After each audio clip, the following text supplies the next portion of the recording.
Hello everyone, in this video I'll show you how to create a ripple effect in Photoshop step by step. First of all, open your image, selection tool, right click on your mouse, quick selection tool.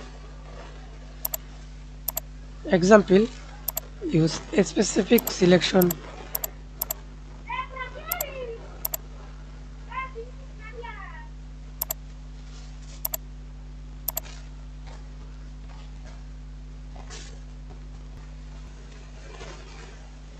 Okay, then press Ctrl Z for duplicate layer,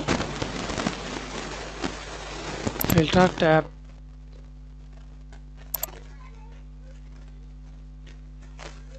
distort, find, ripple.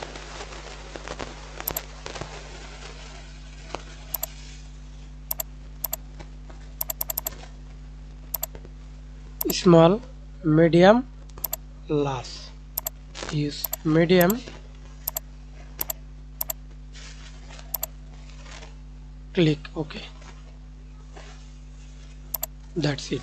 Thanks for watching video. Please like, comment, share and subscribe to my channel.